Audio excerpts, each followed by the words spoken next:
நெஞ்சம் நிறைந்த நண்பர்கள் அனைவருக்கும் வணக்கம். இந்தியா சந்திக்க போகும் ஒரு பயங்கரம், மக்கள் எதிர்நோக்கி இருக்கின்ற ஒரு பேராபத்து, அதை பற்றி இந்தியா டுடே என்கின்ற ஊடகத்தில் வந்திருக்கின்ற செய்தி. அந்த செய்தி சொல்லக்கூடிய பல விஷயங்கள் நமக்கு ஆச்சரியத்தை ஏற்படுத்தினாலும் அது உண்மைதான்.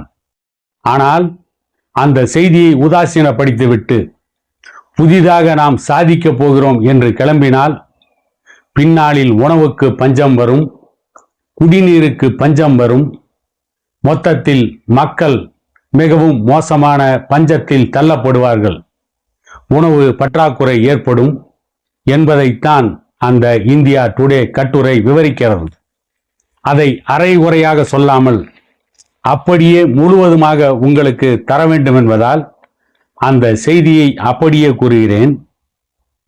இந்தியாவின் மொத்த எத்தனால் உற்பத்தி திறன் 1822 கோடி லிட்டராக தற்போது உள்ளது. தலைநகர் டெல்லி மற்றும் மகாராஷ்டிரா மாநிலத்தில் ஏற்கனவே தண்ணீர் பற்றாக்குறையால் பாதிப்படைந்துள்ள நிலையில் இந்த அறிவிப்பு மேலும் அதிர்ச்சியை அளிப்பதாகவே உள்ளது. நாட்டில் விளையும் எந்த ஒரு விவசாய பயிர் சாகுபடிக்கும் அடிப்படை தேவை தண்ணீர்தான். தற்போது கோடைக்காலம் என்பதால் ஏற்கனவே நிலத்தடி நீர்மட்டம் அதல பாதாளத்திற்கு சென்றுவிட்டது. மழை பெய்தால்தான் இது சரியாகும் என்ற நிலையில் பல இடங்களில் போதிய மழை இல்லாததால் விவசாய சாகுபடி பெருமளவில் பாதிப்பு அடைந்து உள்ளது.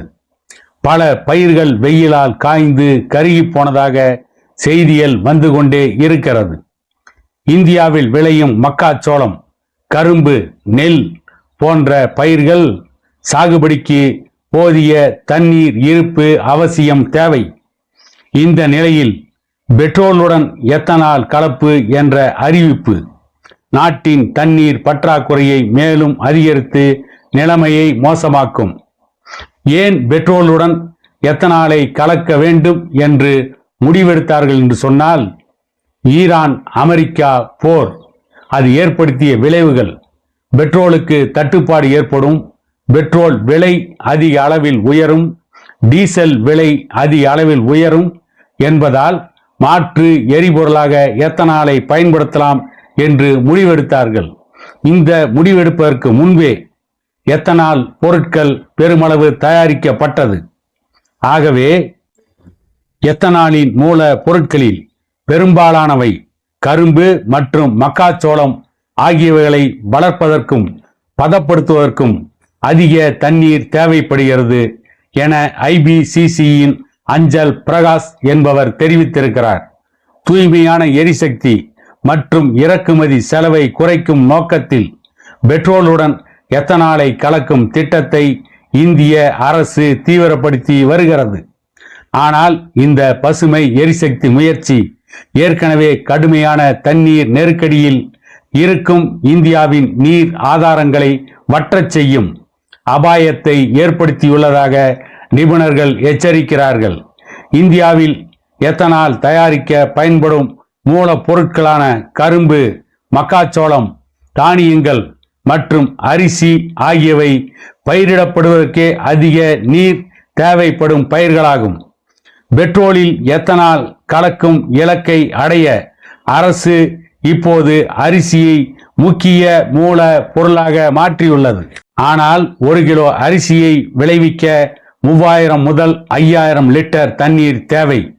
1 லிட்டர் எத்தனால் கிடைக்க சுமார் 2.5 முதல் 3 கிலோ அரிசி தேவைப்படுகிறது. இதன் மூலம் கணக்கிட்டால் 1 லிட்டர் எத்தனால் தயாரிக்க 10,000 லிட்டருக்கும் அதிகமான தண்ணீர் தேவைப்படும். 2024-25 52 லட்சம் டன் அரிசியை இதற்காக மத்திய அரசு ஒதுக்கியது. 2025-26 அதை 90 லட்சம் டன்னாக உயர்த்த இலக்கு நிர்ணயித்துள்ளது. இதற்காக எளிய பிரிவு மக்களுக்கான பொது விநியோக திட்டத்தில் வழங்கப்படும் உடைந்த அரிசியின் பங்கை குறைக்கவும் திட்டமிடப்பட்டுள்ளது. பொது விநியோக திட்டத்தில் 10 முதல் 25% வரை அரிசி விநியோகம் குறைக்கப்படலாம் என்னும் நிலை ஏற்பட்டு இருக்கிறது. நிதி ஆயோக்கின் அறிக்கைப்படி 2030ஆம் ஆண்டிற்குள் சென்னை, டெல்லி, பெங்களூர் உள்ளிட்ட 21 நகரங்களில் நிலத்தடி நீர் முற்றிலும் வற்றி போகும் அபாயம் உள்ளது. மகாராஷ்டிராவின் விதர்பா மற்றும் மாரத்வாடா போன்ற பகுதிகளில் மக்கள் குடிநீருக்கே போராடி வரும் நிலையில் அங்குள்ள எத்தனால் ஆலைகள் ஆண்டுக்கு 396 கோடி லிட்டர் உற்பத்தி செய்யும் திறன் கொண்டுள்ளன. 1 கிலோ அரிசி விளைவிக்கும் விவசாயி 3000 முதல் 5000 லிட்டர் தண்ணீர் ஆதாரத்தை அளிப்பதாக பழி சுமத்தப்படுகிறார். ஆனால் 1 லிட்டர் எத்தனால் தயாரிக்க 10,000 லிட்டர் நீரை பயன்படுத்தும் தொழிற்சாலைகள் மீது எவ்வித பழியும் சுமத்தப்படுவதில்லை என்று கிசான் டாக் இதழின் ஆசிரியர் ஓம் பிரகாஷ் சுட்டி காட்டுகிறார்.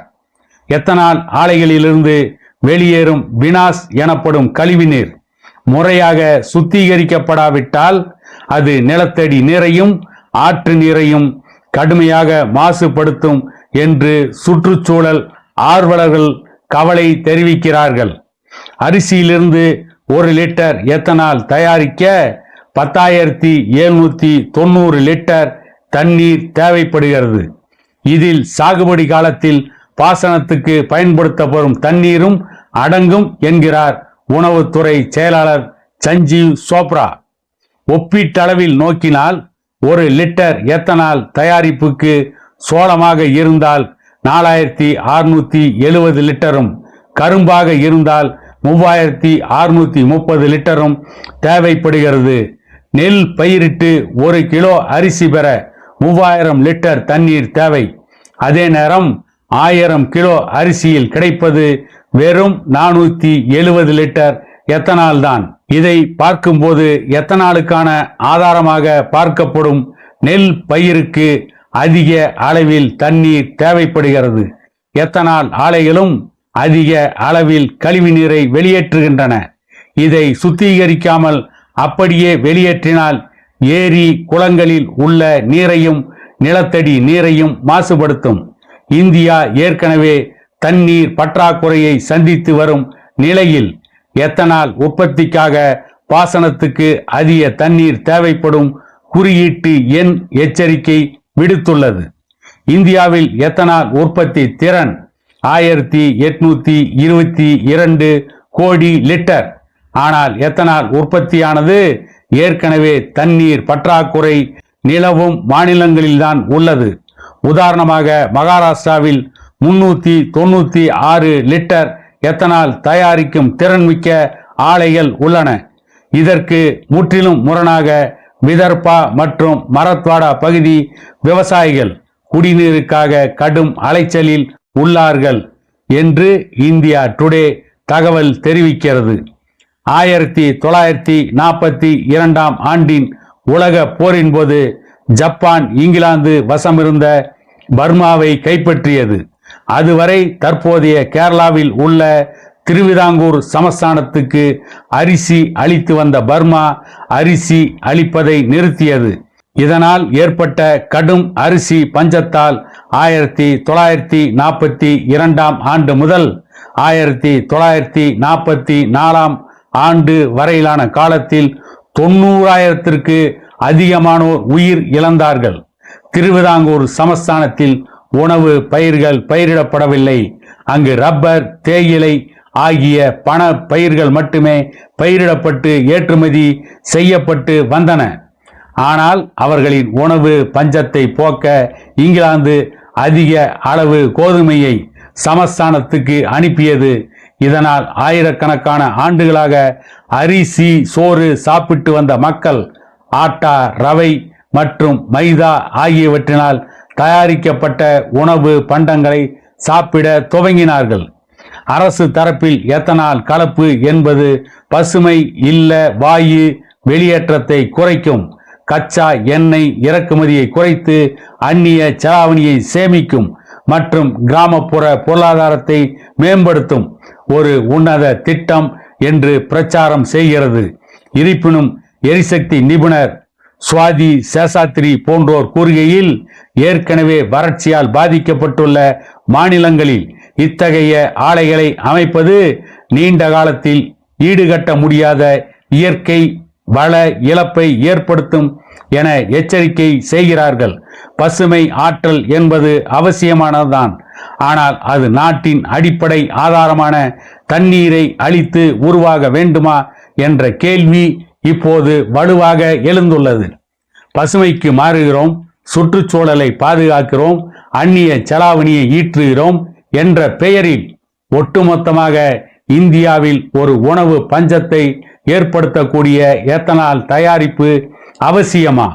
அதே நேரத்தில் தண்ணீர் பற்றாக்குறையை ஏற்படுத்தி ஏற்கனவே தண்ணீர் வியாபார பொருளாக வணிக பொருளாக மாற்றிவிட்டார்கள். 1 லிட்டர் தண்ணீர் 20 ரூபாய் 25 ரூபாய் என்ற அளவிற்கு இன்றைக்கு விற்கப்படுகிறது. சுத்திகரிக்கப்பட்ட தண்ணீர், அந்த தண்ணீரை குடித்தால் நோய் வராது என்று படோடவமான விளம்பரத்தின் மூலம் நம்முடைய ஆறுகளை கபளீகரம் செய்து தண்ணீரை பாட்டில்களில் அடைத்து விற்பனை செய்து பல கோடிக்கணக்கான ரூபாய்களை வாரி சுருட்டும் பன்னாட்டு பகாசோர நிறுவனங்கள் தான் இந்த எத்தனால் உற்பத்தியை கையில் எடுக்கும். அப்படி பன்னாட்டு கார்ப்பரேட் முதலாளிகள் இந்த எத்தனால் உற்பத்தியை கையில் எடுக்கின்ற பொழுது அந்த எத்தனால் கிட்டத்தட்ட நமக்கு பெட்ரோலுக்கும் டீசலுக்கும் செலவாகக்கூடிய விலையில் சிறிதளவே குறையும். ஒரு 4 ரூபாய் 5 ரூபாய் குறையும். ஆனால் அதை வைத்து கொள்ளை லாபத்தை பன்னாட்டு நிறுவனங்கள் ஈட்டும். பன்னாட்டு நிறுவனங்கள் கொள்ளை லாபத்தை ஈட்டுவதற்காக தாய்லாந்து, சோமாலியா போல பெரும் உணவு பொருள் உற்பத்தியில் ஈடுபட்ட அந்த தேசங்கள் எப்படி இன்றைக்கு மோசமான நிலையை அடைந்திருக்கிறதோ, உணவு பற்றாக்குறையை சந்திக்கிறதோ, தாய்லாந்து எப்படி மிகப்பெரிய பண்பாட்டு சீரழிவு கலாச்சார சீரழிவுக்கு ஆளாகி அங்கே 12 வயது இளம் பெண்கள் கூட விபச்சாரத்தில் ஈடுபடக்கூடிய அளவிற்கு வறுமை கோர தாண்டவம் ஆடுகிறதோ, அப்படிப்பட்ட ஒரு நிலையை நோக்கி இந்தியாவை தள்ளப் போகிறார்களா? ஆகவே இந்த எத்தனால் உற்பத்தி என்பது இந்திய மக்களுக்கு வந்திருக்கின்ற யமன். இது இந்திய மக்களை கொஞ்சம் கொஞ்சமாக கொல்லும் ஸ்லோ பாய்சன் என கூறிக்கொண்டு மீண்டும் ஒரு பதிவில் உங்களை சந்திக்கும் வரை உங்களிடமிருந்து விடை பெறுகிறேன்.